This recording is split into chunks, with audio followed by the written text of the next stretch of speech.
जय महाराष्ट्र. मी तुषार शेटे. साता समुद्रापारचा कोरोना या जय महाराष्ट्राच्या विशेष कार्यक्रमात आपलं स्वागत आहे. कोरोना नाव जरी काढलं तरी अंगावर शहारा येतो.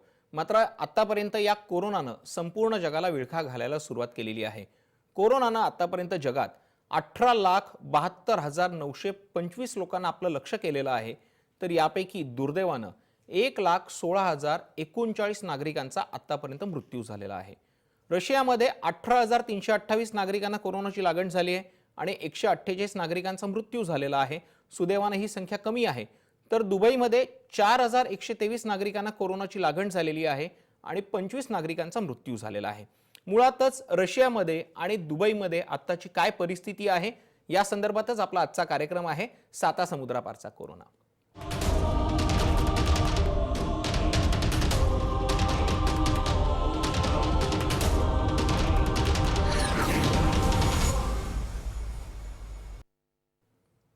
नावातच साता समुद्रापार असल्यामुळे आपल्या सोबत आज आपले जे गेस्ट जोडले गेलेले आहेत तेही साता समुद्रापारवरच जोडले गेलेले आहेत.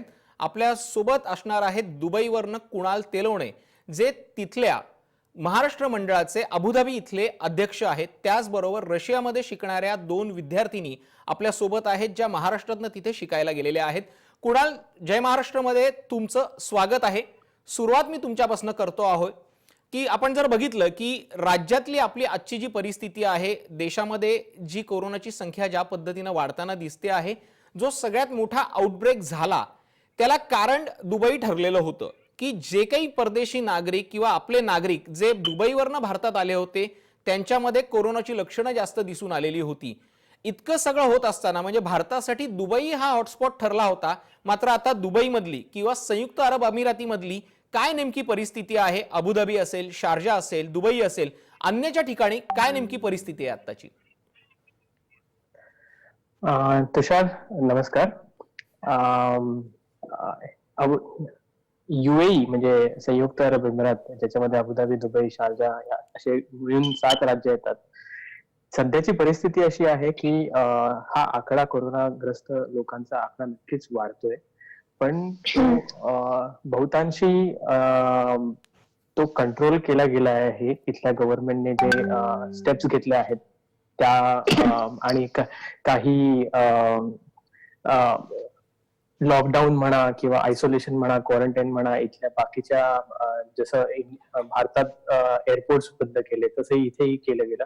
अशा बाकीच्या सगळ्या स्टेप्स करून, कॉन्टॅक्ट ट्रेसिंग करून इथे बऱ्यापैकी तो आकडा कंट्रोलमध्ये ठेवण्याचा प्रयत्न इथल्या गव्हर्नमेंटने नक्कीच केलेला आहे. अगदी खरे कुणाल, तू म्हणतोयस त्या पद्धतीनं गव्हर्नमेंटनं आकडा कंट्रोलमध्ये ठेवण्याचा प्रयत्न केलेला आहे. लॉकडाऊन तिथेही जाहीर करण्यात आलेला आहे. मात्र भारतातलं लॉकडाऊन, दुबईतलं किंबहुना UAE मधलं लॉकडाऊन याच्यात जमीन आसमानचा फरक आहे. अनेक जणांनी बघितलं होतं, सरकारनं आदेश दिलेले आहेत, तरीही अद्याप ज्या महत्वाच्या पद्धतीनं कंट्रोल होणं अपेक्षित आहे ते होताना दिसत नाहीये. मात्र दुबईमध्ये कोरोना हा कंट्रोल झालेला आहे. काय नेमकी कारणं आहेत? तिथली असलेली राजेशाही, तिथले कठोर कायदे, यामुळेच तिथला कोरोना हा कंट्रोलमध्ये आहे का? इथे जरी इंडियासारखं स्ट्रिक्टली लॉकडाऊन केलं गेलं जरी नसलं, तरी इथे त्यांनी आर्थिक व्यवस्था आणि कोरोनाचा प्रसार होणं या दोन्ही गोष्टींना मॅनेज करण्याच्या हेतूने त्यांनी फेज वाईज त्यांनी लॉकडाऊन केलेले आहेत. आता सध्याची दुबईची जी स्थिती आहे ती जवळजवळ भारतासारखीच आहे. तिथे पूर्णपणे लॉकडाऊन आहे. पण अबुधाबी, शारजा या बाकीच्या एमिरेट्स जे आहेत, इथे यांनी दिवसा गोष्टी चालू ठेवल्या आहेत आणि रात्री 8 नंतर त्यांनी लॉकडाऊन केलेले आहे, जे सकाळी 6 वाजेपर्यंत चालू असतं. मेन कारण यांचं जे मला वाटतं UAE जे जमलं आहे ते या कारणामुळे आहे की त्यांनी टेस्टिंग खूप मोठ्या प्रमाणावरती केली आहे. जे यांची पॉप्युलेशन बघता यांनी आतापर्यंत 6.5 लाख ऑलमोस्ट टेस्टिंग केले आहेत. वेरॅज आपण इंडियामध्ये अजून बघतोय टेस्टिंगचा नंबर नक्की वाढतोय आणि तो वाढेलच पुढे जाऊन, पण जे की चांगली गोष्ट आहे. पण भारताची पॉप्युलेशन बघता आणि UAE ची पॉप्युलेशन बघता भारतामध्ये आज 1,90,000 टेस्टिंग केले गेले आहेत. वेरॅज 1 करोड पॉप्युलेशन असून सुद्धा UAE मध्ये आज जवळपास 6.5 लाख टेस्टिंग केलंय. जोपर्यंत तुम्ही टेस्टिंग वाढवत नाही तोपर्यंत तुम्हाला कुणाल, आपण बघितलं जसं तू मला म्हणालास की आता दुबईमध्ये टेस्टिंग खूप मोठ्या प्रमाणात झालेलं आहे आणि टेस्टिंग पूर्ण झाल्यानंतरच आपल्याला कळलेलं आहे की किती लोकांना कोरोनाची लागण झाली आणि लागण झालेली नाहीये. मात्र एक भीती अशीही व्यक्त केली जाते की आता भारताची जर परिस्थिती आपण बघितली तर आपल्याकडे टेस्टिंग किट सध्या कमी आहेत. टेस्टिंग किट मागवण्याचं काम सुरू आहे. जसजसे हे टेस्टिंगची संख्या वाढत जाईल त्याच पद्धतीनं कोरोनाग्रस्त रुग्णांची संख्याही वाढत जाणार आहे. मात्र दुबईमध्ये अशी विपरीत किंबहुना अशी उलट परिस्थिती का दिसते आहे की जास्त लोकांचं टेस्टिंग दिसतंय मात्र जो काउंट आहे तो कमी येतोय? काउंट कमी येतोय हे म्हणण्यापेक्षा काय स्टेजला किती तारखेला ह्यांनी ह्या सगळ्या गोष्टी ह्या सगळ्या स्टेप्स घेतल्या हे फार इम्पॉर्टंट आहे. दुबईमधली रादर युएई मधली पहिली जी केस जी आढळली ती जवळपास 16 जानेवारीच्या आसपास होती. तेव्हापासून त्यांनी ते एक चायनीज कपल होतं जे चायनावरून इथे फिरायला आलेलं आणि त्यांना ते पॉझिटिव्ह सापडले होते आणि तेव्हापासून त्यांनी ते स्टेप्स घेतल्या गेलेल्या आहेत टू कंट्रोल ह्याचा प्रसार. कारण का तुम्ही जर दुबईचं किंवा युएचं पोझिशन बघितलं तर ते एक हब आहे. सगळ्या मेजर ट्रान्झिट पॉइंट्स युएसला जाण्यासाठी किंवा युरोपला जाण्यासाठी हे दुबई एक खूप मोठं हब आहे. सो त्यांना ही काळजी घेणं फारच गरजेचं होतं जेणेकरून की ह्या गोष्टी ह्यांचा प्रसार पसरण्यासाठी कंट्रोलमध्ये आणण्यासाठी हे फार गरजेचं होतं. अगदी खरे कुणाल, तू म्हणतोस त्या पद्धतीनं कंट्रोल करणं खूप गरजेचं होतं. आता आपण जातो आहोत रशियामध्ये. तिथून 2 विद्यार्थिनी आपल्या सोबत जोडल्या गेलेल्या आहेत. माझा पहिला प्रश्न असणार आहे नेहा यांना. नेहा, मला सांग आता नेमकी तिथली परिस्थिती काय? तुम्ही ज्या हॉस्टेलमध्ये शिकता आहात, ज्या हॉस्टेलमध्ये राहता आहात, तिथे कशा पद्धतीचे नियम केले गेलेले आहेत? मी राहते तिथे तर आम्हाला रोज ऍज अ अटेंडन्स आपण अटेंडन्स फी देतो. तसं आम्हाला रोज खाली जाऊन आमचं टेम्परेचर चेक करावं लागतं. आणि जेव्हाही आम्ही बाहेर जातो काही गोष्टींसाठी तर आम्हाला एक लेटर लावावं लागतं आणि त्या लेटरमध्ये आम्हाला टायमिंग लावावं लागतं की आम्ही किती वेळापर्यंत परत येणार आहोत आणि त्या लेटरमध्ये कुठे चाललोय तेही. आणि प्लस आम्हाला सांगितलंय जसं फक्त ग्रोसरी स्टोअर ओपन आहेत आमच्या इथे. तर म्हणजे 100 मीटरच्या याच्यामध्ये आहेत हॉस्टेलच्या जवळ. तिकडे फक्त तुम्हाला जाऊन शॉपिंग करायची. कारण नेहा, तुला जो अनुभव येतोय तसाच अनुभव हा प्रांजलीला देखील येतोय का आपण विचारणार आहोत. प्रांजली, तुम्ही तिथे मेडिकलचं शिक्षण घेण्यासाठी गेलेला आहात. मात्र आता या तिथल्या रशियामधल्या लॉकडाऊनमुळे तुमच्या शिक्षणावरती काय परिणाम झालेला आहे? तुमचं तिथलं लाईफस्टाईल म्हणा किंवा कॉलेजमधलं एज्युकेशन हे कशा पद्धतीने बदललेलं आहे? लाईफस्टाईल नक्कीच चेंज झाली आहे. सध्या आमची एज्युकेशन जे आहे ते ऑनलाईन सुरू आहे. ऑनलाईन ऍप्स वरनं सगळे आमचे लेक्चर्स आणि क्लासेस होत आहेत. कॉलेजेस सगळे बंद आहेत लॉकडाऊनमुळे आणि 30 एप्रिल पर्यंत इथे लॉकडाऊन आहे. त्यामुळे सगळंच रेस्ट्रिक्ट केलं आहे बाहेर निघायला वगैरे. सो कॉलेज आमचे ऑनलाईन सुरू आहे. आमचा सगळा स्टडी ऑनलाईन थ्रू सुरू आहे, ऍप्स थ्रू. वेगवेगळे ऍप्स आहेत त्याच्यावरनं आमचे लेक्चर्स होतात आणि क्लासेस सुद्धा होतात. प्रांजली, तू सांगतेस या पद्धतीनं की वेगवेगळ्या ऍप्स वरनं तुमचे लेक्चर्स होत आहेत. तुमच्या हॉस्टेलमध्ये देखील आता लोकांना क्वारंटाईन करण्यात आलेलं आहे. वेगवेगळे रूल्स तिथे बनवण्यात आलेले आहेत. तुमच्या हॉस्टेलमधनं तुमचं टेम्परेचर हे कंपल्सरी घेतलं जातं आहे. त्याचं कारण काय आणि त्यामुळे हे कळायला मदत होतीये का की आपल्याकडे शिकणारे विद्यार्थी असतील किंवा विद्यार्थिनी असतील ते कोरोनापासून अद्यापपर्यंत तरी दूर राहिलेले आहेत? नक्कीच दूर राहिलेले आहेत. खूप प्रिकॉशन्स घेत आहेत. एंटर करताना हॉस्टेलमध्ये किंवा हॉस्टेलमधून एक्झिट करताना प्रत्येकाचे टेम्परेचर मोजल्या जात आहे आणि ते नोट डाऊन केलं जात आहे. जेणेकरून कोणाचं जर टेम्परेचर किंवा कोणाला सर्दी ताप असेल तर लगेच त्यांना हॉस्पिटलमध्ये नेला जाते. सो सगळ्यांचं टेम्परेचर रोज सगळ्यांचं टेम्परेचर घेतलं जात आहे. अनेक उपाययोजना रशियानं केलेल्या आहेत, दुबईनं देखील केलेल्या आहेत आणि याच उपाययोजनांचा आढावा आपल्या या सातासमुद्रापारच्या कोरोना या कार्यक्रमात असा सुरू राहणार आहे. तुर्तास वेळ झालेली आहे एका छोट्याशा ब्रेकची. कुठेही जाऊ नका, पाहत रहा जय महाराष्ट्र न्यूज.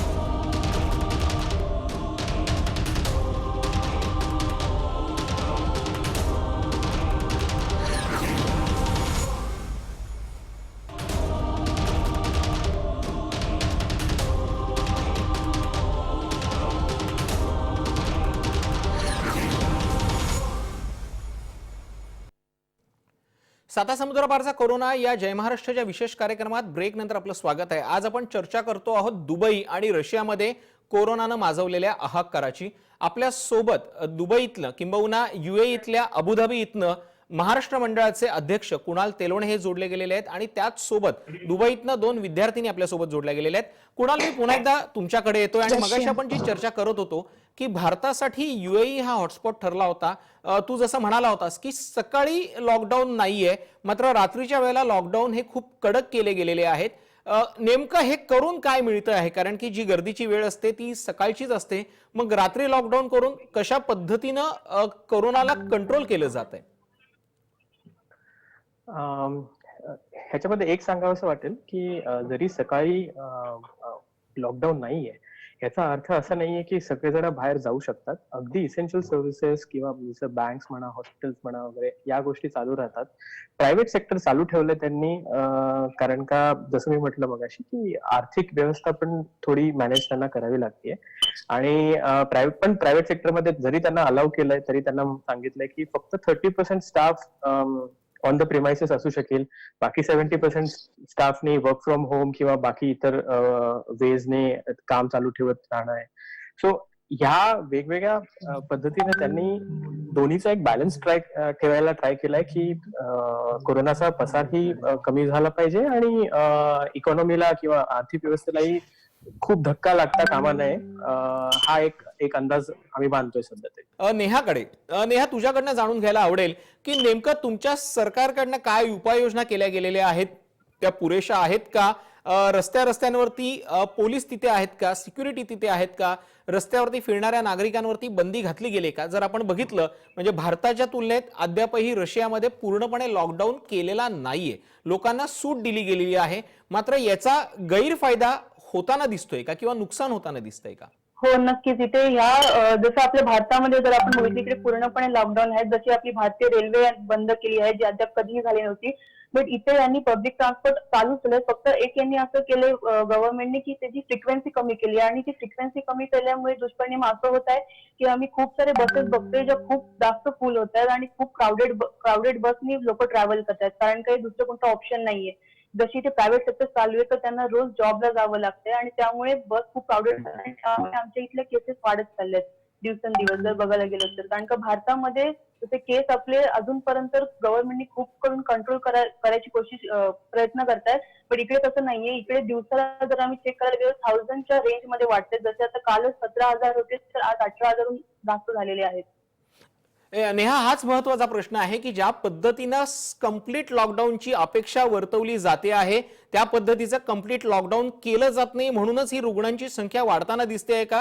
कारण की आधीही भारतामध्ये रुग्ण कमी होते, सुरुवातीला फक्त एकट्या दिल्लीमध्ये सापडलेले होते, मुंबई काहीशी दूर राहिलेली होती, मग मुंबईमध्ये सापडायला सुरुवात झाली, मग पुण्यामध्ये वाढले आणि ज्या लोकांच्या कॉन्टॅक्टमध्ये जी लोक आलेले त्यानुसार हा रोग सगळीकडे पसरत गेलेला आहे। त्यामुळे आता या सगळ्या गोष्टीतनं रशियाला जर वाचायचं असेल तर कंप्लीट लॉकडाऊनची आवश्यकता आहे का, असं तुला वाटतंय का? आणि जसं तू म्हणालीस की फ्रिक्वेन्सी कमी केली त्यामुळे लोकांची गर्दी वाढू लागलेली आहे, त्यामुळे धोका पुन्हा वाढलाय का?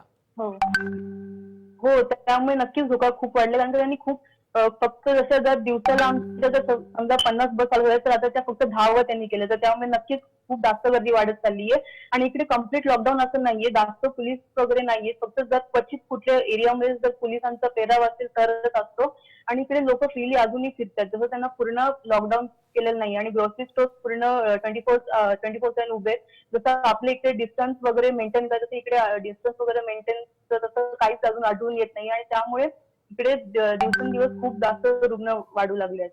कुणाल, जर आपण बघितलं तर मुळातच अनेक देशांनी जी पावलं उचलायला पाहिजे होती ती सुरुवातीला पावलं उचलली नाहीत आणि म्हणून त्यांच्याकडे कोरोनाच्या रुग्णांची संख्या वाढत गेली। मात्र दुबई सरकार आधीच कडक पावलं उचलते, किंबहुना दुबई सरकार म्हणण्यापेक्षा UAEच्या सरकारनं आधीच कडक पावलं उचललेली आहेत, म्हणून UAE मधल्या 7 राज्यांमध्ये कोरोनाच्या रुग्णांची संख्या ही कंट्रोलमध्ये राहिली आहे का? तुषार, UAEचं पूर्ण एरिया वाईज बघता किंवा पॉप्युलेशनची साईज बघता त्यांनी सर्वात मेन जी पहिली स्टेप घेतली ती म्हणजे की त्यांनी एअरपोर्ट क्लोज केले। सो ज्या देशामध्ये 80% पॉप्युलेशन ही जी बाहेरून आलेली आहे आणि 20% पॉप्युलेशन इथली होमग्रोन पॉप्युलेशन आहे, तर त्यांच्यासाठी ही सर्वात मोठी आणि पहिली स्टेप होती, की बाहेरून कोणी आता येऊ नाही शकत आणि आतून बाहेर त्यांनी म्हणजे ट्रॅव्हल पूर्ण बंद करून टाकलेलं. त्याच्यानंतरचे त्यांचे जे स्टेप्स होते ते म्हणजे की एक्सटेन्सिव्ह टेस्टिंग. म्हणजे टेस्टिंग आम्ही ज्या लेवलचं बघतोय आणि ज्या वेने ते फॅसिलिटेट करतायत, गव्हर्नमेंट ऑथराइज सेंटर्स आणि ड्राईव्ह थ्रू टेस्टिंग वगैरे, या काही गोष्टी आहेत की ज्याच्याने त्यांनी जे वॉर फ्रंट वरती जे केलं ते म्हणजे की केसेस लवकर आयडेंटिफाय करणं आणि ते आयडेंटिफाय केल्यानंतर त्यांच्यानंतर कॉन्टॅक्ट ट्रेसिंग करून जे अफेक्टेड आहेत त्यांना आयसोलेट किंवा क्वारंटाईन करून त्यांना साईडला बाजूला ठेवणं. आणि याच काही गोष्टींमुळे आम्हाला असं वाटतं की इथे ते खूप जास्त इफेक्टिव्ह झालंय आणि म्हणजे अफेक्टेड लोकांची संख्या तेवढी वाढत नाहीये जेवढी आपल्याला बाकीच्या देशांमध्ये दिसते. कुणाल, जर आपण बघितलं तर भारतातल्या डॉक्टरांनी किंवा अनेक परदेशातल्या डॉक्टरांनी हेच सांगितलेलं होतं की कोरोनाचा व्हायरस किंबहुना कोरोना व्हायरस हा एसी मध्ये मोठ्या प्रमाणावरती जगू शकतो, वाढू शकतो आणि एसीच्या डक्टमधनं त्याचा प्रचार आणि प्रसार होऊ शकतो. ही गोष्ट सगळ्यात डेंजरस जी होती ती दुबईसाठी होती, किंबहुना UAE साठी होती, कारण की या संयुक्त अरब अमिरातीमध्ये गरमीच इतकी आहे की प्रत्येक जण हा एसी शिवाय राहूच शकत नाही. अगदी सगळ्याच ठिकाणी एसी आहे. मग हे मोठं चॅलेंज तुमच्या गव्हर्नमेंटसाठी किती होतं आणि कशा पद्धतीनं त्यांनी याला टॅकल केलेलं आहे? कशा पद्धतीनं तिथले मॉल्स असतील, बसेस असतील किंबहुना पब्लिक प्लेसेस असतील ज्या सॅनिटाईज केल्या गेल्या आणि लोकांना त्यांची काळजी घेण्यासाठी सुचवलं गेलं? लकीली जे सुरू झालंय कोरोना ते इथे विंटर सीझन, थंडीच्या सीझन मध्ये सुरू झालंय, त्याच्यामुळे होपफुली त्याचा काहीतरी फायदा झाला असावा या देशासाठी. आणि सेकंडली जे पब्लिक स्पेसेस जे आहेत, मॉल्स म्हणा किंवा ऑफिस बिल्डिंग्स वगैरे म्हणा, त्यांनी मॉल्स तर टोटली क्लोज करून टाकलेत आणि फक्त मॉल्समध्ये जर समजा कुठलं ग्रोसरीचं जर सेक्शन असेल तर फक्त तेवढं सेक्शन चालू ठेवून बाकी पूर्ण मॉल्स बंद. या वेळेने त्यांनी हे क्राउडिंग आणि प्लस हे एसीचं इम्पॅक्ट कमी करण्याचा प्रयत्न केलेला आहे. कुणाल, एक प्रश्न विचारावा वाटतो की दुबईतले रस्ते असतील, शारजाचे काही रोड्स असतील किंवा अबुधाबीचे काही रस्ते असतील, या रस्त्यांवरती सर्रासपणे नेहमी ट्रॅफिक बघताना दिसते आहे. तू गेल्या अनेक वर्षांपासून अबुधाबीमध्ये स्थायिक आहेस. कधीतरी वाटलं होतं का की महत्वाचा दुबईतला जो हायवे आहे तो हायवे कधीतरी असाच सुनसान असेल? अजिबात वाटलं नव्हतं. शेख जायद रोड जो हायवे तुम्ही म्हणतायत तो, त्या रोडवरती रात्री कुठल्याही वेळेस जरी गेलात तरी किमान एक 100, 200, 300 गाड्या नक्कीच असतात. पण तोच रोड आता अगदी सुमसाम आहे आणि म्हणजे अगदीच वाटलं नव्हतं. खरंच हे आश्चर्य आहे. पण म्हणा, हे जे पॅन्डेमिक आलंय कोरोनाचं, हेच एक कोणाच्याही कोणीही विचार नसेल केला असं त्या टाईपची गोष्ट आहे जी आपण एक्सपिरियन्स करतोय आता. पण हा, म्हणजे नाही, दुबईमध्ये हे अगदीच एक्सपेक्ट नव्हतं केलं. अगदी खरं, दुबईमध्ये हे कधीच बघितलं नव्हतं, कारण की कधीही न थांबणारी दुबई ही देखील थांबलेली आहे. आपण पुन्हा जातो रशियामध्ये. प्रांजल आपल्या सोबत जोडली गेलेली आहे. प्रांजल, जर बघितलं तर अनेक ठिकाणी विपरीत परिणाम झालेले आहेत. तुम्ही गेल्या काही वर्षांपासून रशियामध्ये शिकताय. तिथे एक विद्यार्थी म्हणून शिकताना तुम्हाला असं जाणवू लागलंय की आता एक फार मोठं संकट आपल्यावरती येऊ लागलेलं आहे? किती भीती तुम्हाला वाटू लागलेली आहे आणि आता आईबाबांशी संपर्क करणं हे किती वाढू लागलेलं आहे? आणि पुन्हा एकदा या सगळ्या लॉकडाऊनचा परिणाम हा तुमच्या अभ्यासावरती, तुमच्या करिअरवरती किंवा तुमच्या शिक्षणावरती कसा होणार आहे? हॅलो. लॉकडाऊनचा परिणाम शिक्षणावरती नक्कीच झालेला आहे, कारण आमचं सगळे कॉलेजेस, इथल्या ज्या स्कूल्स आहेत किंवा जे गव्हर्नमेंट सगळं आहे ते बंद झालेलं आहे लॉकडाऊनमुळे. सो आमचं ऑनलाईन स्टडी सुरू आहे, लेक्चर्स वेगवेगळ्या ऍप्सवरनं. आणि राहिलं प्रिकॉशन सिक्युरिटीचं, तर इथे जसं इंडियामध्ये स्ट्रिक्टली लॉकडाऊन आहे तसं नाही आहे. अजूनही रस्त्यावरती लोक विदाऊट मास्क फिरत आहेत. बऱ्याचशा बसेस सुरू आहेत आणि खूप असं चिंतेचं वातावरण आहे, दिसून येते इथे आपल्याला. आता किती भीती वाटून राहिली तुम्हाला? कारण की जर बघितलं तर तुम्ही एक कोर्स पूर्ण करून तुमच्या वर्षाच्या शेवटच्या टप्प्यामध्ये आहात. तुम्हाला तो पूर्ण करून तुम्ही पुढच्या वर्षी जाणार होता, तुम्हाला सुट्ट्या लागणार होत्या. मात्र या सगळ्या प्रकारांमध्ये सुट्ट्या तर बोंबललेल्याच आहेत, मात्र ज्या पद्धतीनं भारतामध्ये किंबहुना महाराष्ट्रामधल्या अनेक परीक्षा रद्द कराव्या लागलेल्या आहेत, देव न करो तशी वेळ जर तुमच्यावरती आली तर करिअरची किती वाट लागेल तुमच्या? आम्हाला तसं आधी सांगितलेलं होतं की 5 तारखेपर्यंत लॉकडाऊन आहे, पण नंतर ते 30 तारखेपर्यंत एक्सटेंड केला गेला. याच्यामुळे आमचा जो गॅप होता एका वीकचा तो भरून काढण्यात येणार आहे आणि आमची एक्झाम आधी 18ला संपणार होती, तो आता एक्सटेंड करून येणार आहे. आणि असं पण ऐकायला येतं की यावर्षी सुट्ट्या पण नाही मिळू शकतील, सो इंडिया यायला पण नाही भेटेल असं पण नक्कीच ऐकायला भेटतंय.